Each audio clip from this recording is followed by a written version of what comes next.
Yes. Pyrex and microwave I'm in the out wrist. here, You you probably heard? think I'm baking cake when I'm working the whip. You probably think it's Pyrex.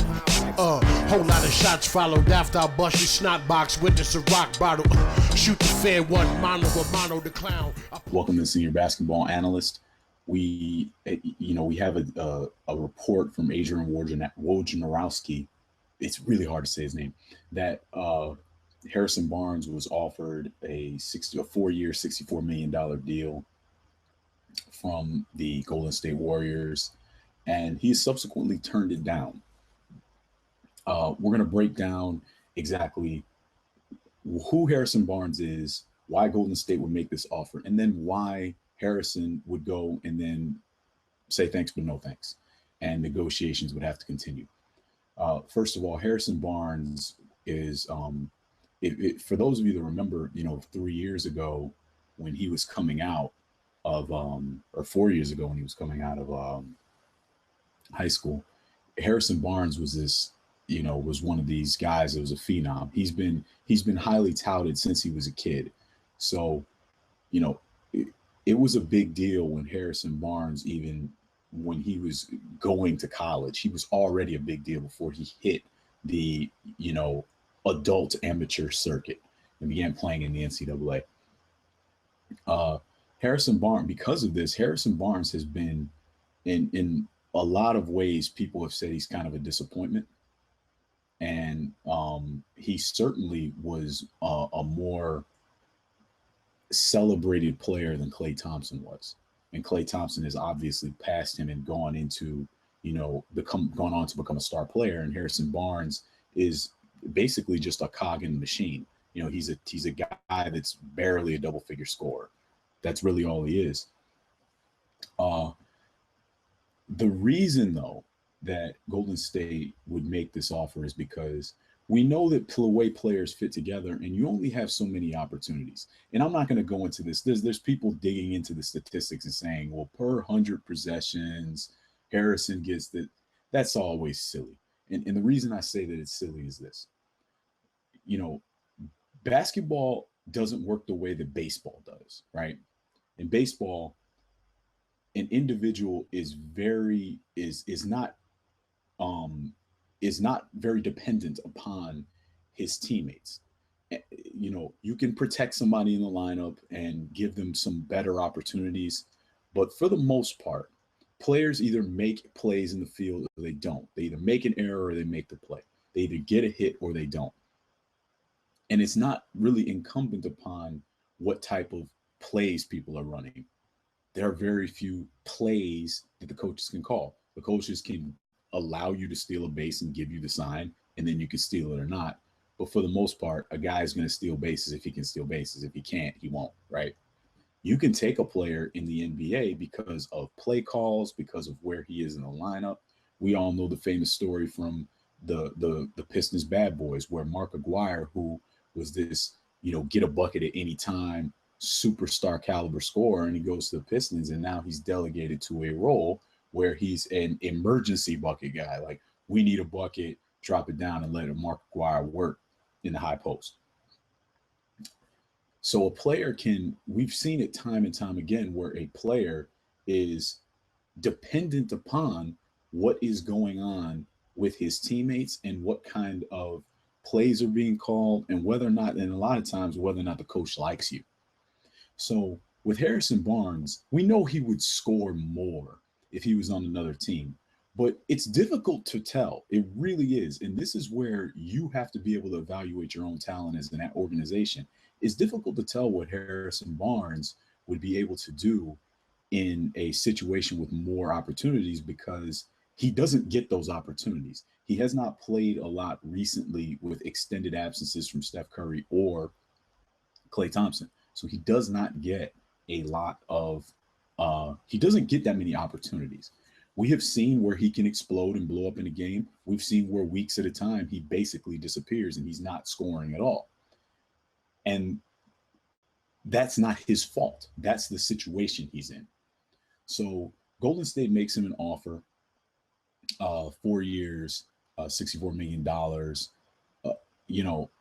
a 16 million a year, That's a high salary in the NBA. It's not a max, but it's a high salary. You know my position. All the players are all underpaid at this point, and the salary cap is just artificial and frankly un-American. That's my point of view. We all know that. If you all know that watching this show. But with as it relates to Harrison Barnes, a smart organization uh, is going to keep their talent. We've seen what Golden State did, and they basically gave a title away by not keeping the talent. These guys are champions, and they want to apparently they want to stay competitive, and they want to compete. They want to continue to compete for championships. You don't compete for championships by allowing your young stars to just leave. You don't do that. You pay them. And if you have to pay the luxury tax, you pay it. So what? Big deal, right? The money is flowing. The NBA couldn't be more profitable. I'm going to tell you how profitable the NBA is, just to give you another example of how profitable they are. They're still carrying the WNBA, and the WNBA loses tens of millions of dollars. To their credit, it's a good thing that they're doing, because they're changing the culture of women's basketball by not only starting the WNBA, but continuing to carry it. But the fact that they can do that just shows you how profitable they are. The fact that they can and choose to keep doing it. So these organizations, these are billion-dollar operations, and they're tight billion-dollar operations. They don't have that many employees. So the players are definitely underpaid. So when you see a player that they don't want to pay and they try to cite financial hardship, that's nonsense. That's just not true. So back to Harrison Barnes, they make this offer to Harrison Barnes, and it was the right thing to do. It was the correct thing to do, I should say. You always keep your young stars. They think highly of Harrison Barnes, and they think that Harrison Barnes ably did his job. So they want to keep him.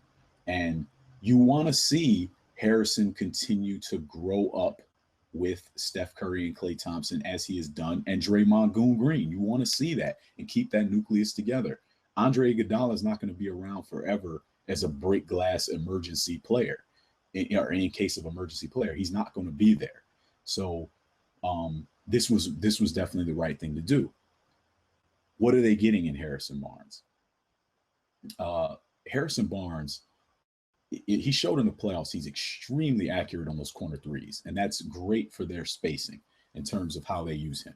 He's fantastic on it. Harrison Barnes is also a guy that is a big-time finisher at the rim. When he gets around the basket, we've seen some of the explosive dunks that he's thrown down. He's a guy that can catch a backdoor alley-oop, and he can put the ball on the floor with either hand and get to the basket and finish. At the small forward position, that's that basically checks the box in terms of ball handling. He's not responsible for facilitating, and he's not really responsible for he's certainly not responsible for bringing the ball up the court. They have Klay Thompson, they have Steph Curry, they have Andre Iguodala, who's a point forward, and they even have Draymond Green, who rebounds and brings the ball up the court. So it's not essential that Harrison Barnes be a good ball handler. He's very similar to Kawhi Leonard in his ball handling ability. It's shaky, but it's enough for him to get it done and for him to get his own baskets, and that's good enough for their roster, and it's good enough for his position. Harrison Barnes is a pretty good rebounder at the three. He's certainly he can function as a small ball four offensively. And then we get to his weaknesses. Harrison Barnes can't defend anywhere on the court. He's absolutely awful. And this is one of those things that gets glossed over usually when we're evaluating players. But here on the Senior Basketball Analyst, we know that defense is the most important thing about your team. The better defensive team wins most playoff series. If you defend, you always give yourself a chance. We see it all the time. Teams with no offense at all, none, like can't play offense at all, can get into the playoffs and can even advance around without being able to score at all. Cleveland Cavaliers went to the finals with one guy scoring. So we know that it can be done. You can't do the opposite. If you're a sieve defensively, you're just giving up points at every position, not going to work. Not going to work. You're not going to do anything. So you certainly aren't going to compete for a championship. So Harrison Barnes has a big hole in his game in that he doesn't defend well at the 3 or the 4. He does not move his feet well, and he is easily moved around on the block. And this is a guy, he doesn't look soft or anything. It doesn't look like he doesn't have any strength. It's how he functionally plays. He gets back down. When he's playing his fours, he just gets back down and pushed around. That's a serious problem. He needs to work on that. He and Green are the same size. They're the same size. Look at them on the court. They're the same size. And I mean, Harrison Barnes can't begin to do some of the things that Draymond Green does inside the paint. So Harrison Barnes has a big hole in his game there. This is something he can obviously work on, but it's, to me, a lot of times he becomes a liability because he's a guy they don't really look to as a scoring option very much. They have him a lot of times out there, as we said before, just kind of being a floor spacer. And he's not really getting a lot of scoring opportunities, but at the same time, he's not defending well. So it's a real problem. It's a real problem. And that's part of why Andre Iguodala stood out so much, was because when Iguodala would come in the game, all of a sudden defense ratchets up from here up to here. You go from having a poor defender to an elite defender on the court. And obviously Iguodala is a better scorer than Harrison Barnes. All you have to do is check their careers. So right now, Harrison Barnes is not the best small forward on his team. So he's a backup, and this is why this investment it kind of looks outrageous if you just glance at it. But then if you think about it, it's a brilliant investment. It's a brilliant attempt, because what they're trying to do is lock Harrison Barnes down for as little money as possible, instead of waiting for him to blow up and then being like, oh man, like the Bulls ended up doing with Jimmy Butler. And now you end up stuck with a max deal because you waited. Now, why would Harrison turn it down? Harrison Barnes is gambling on himself. I just, spoke about Jimmy Butler. Professional athletes, especially a player with Harrison Barnes' pedigree, and that has had some of the limited success that Harrison Barnes has had, a player like that is going to gamble on himself. A player like that has a lot of confidence. Harrison Barnes has no reason to think that he can't show out when given the opportunity. He knows he can. And I would tend to agree with that. It's not one of those things you can prove. And the reason I talk about these internal statistics and talk them down sometimes is not being anti-numbers. We're not anti-numbers here. But what we are is we understand the opportunities available, and we understand that taking a guy and saying per 36 minutes and things like that is pointless. If the guy played 36 minutes, maybe he wouldn't have the energy to play the way he does in that first, he's playing a certain way in the first 20 minutes, maybe over the next 16 minutes, he wouldn't have that kind of energy to continue to produce at the clip he does. This is why we have starters and backups. This is why we have good players and Hall of Famers. This is the reason, because everybody can't go out there for 36 to 38 minutes and give you good production over the course of several years. Most players can't do that. That's why things are the way they are. So trying to go and dig into the internals and then start extrapolating, that's just guesswork, man. That's just pure conjecture. You don't know what's going to happen when you give a guy more minutes and more opportunities. And especially you don't know what's going to happen with a player when he's not the focus anymore. Right now on the scouting report, a lot of times Harrison Barnes is left open, and it's by design. He's left open, and he has capitalized often on that. But as we saw in the playoffs, Harrison Barnes disappeared a lot. He had a couple of horrendous offensive games. So Harrison Barnes has a lot to prove, but he believes he can prove it. And I'm going to give you a name really quick and wrap it up with this. Remember the career of Steven Jackson. And Steven Jackson won a title as a very young player in San Antonio. Steven Jackson came to the NBA with the, gambling on himself the whole way. Steven Jackson was an Oak Hill standout, and he said, you know what, I'm not going to college. I'm going to go overseas. I need to get paid now. If you know anything about Steven Jackson's background, he's from Port Arthur, Texas. He needed the money, and he didn't want to go and play for free and play for some millionaire coach screaming at him while he's not getting paid. He didn't want to do that. He went overseas. He played.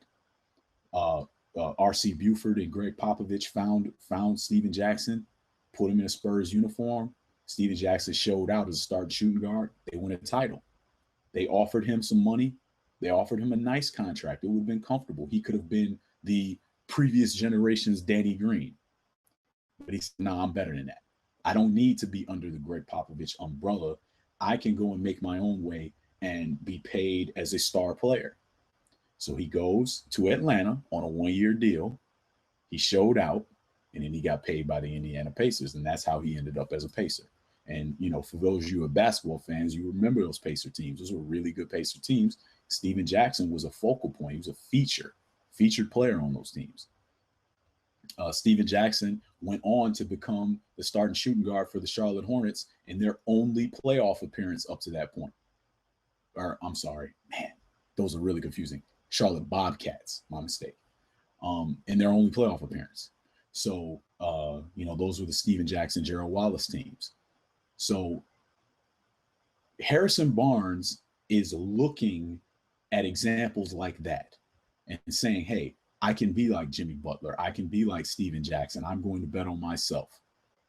And I like that in him. And it's going to be interesting to see how it plays out, because if Steven Barnes this year, State Warriors don't give him the kind of contract that he wants, assuming they can't come to a deal, come to a consensus and make a deal right now. If Harrison Barnes plays that out and they're still not willing to offer him the money that he feels like he's worth, he could go that Steven Jackson route and go to a lesser team where he would have plenty of opportunities, and maybe he becomes a max player doing that. And it depends on what kind of career you want to have, and it depends on what you think of yourself and what you think your skill set is worth when people get to actually see all of the tools in your tool bag. So those are my thoughts on Harrison Barnes and the Golden State Warriors. I like stories like this because I like what everybody's doing. I like Golden State trying to make that early investment in him, and I like him feeling like he can gamble on himself and being confident enough to not just take the first thing they put in front of him. I like that. I like that a lot. And I like the direction that Golden State is going. I've spoken before. I never liked the Mark Jackson firing because it was nonsense. I never liked it. But I do like a lot of the things that Golden State has done since and is continuing to do. They locked up Draymond Green. They have locked up. They're trying to lock in Harrison Barnes. They will offer Steph Curry the extension. A lot of people are making, man, they offered him more than Steph makes. Steph doesn't make what he's going to make. Steph doesn't have his new deal yet. He's going to get his new deal. Don't worry about it. Andrew Bogut's not going to be the highest paid player on the team and all this nonsense. They're going to make this right. They're going to do, we know they're going to make the Steph Curry part right. So, again, I applaud both sides. I like what Golden State is trying to do. I like what Harrison Barnes is trying to do. So this is a really good story, and we're going to keep following here on Senior Basketball Analyst. Oh yes, Sean Carter is nice, but Sean Price is the best. Sean gone, no Sean Dawn. Sean is a dawn I don't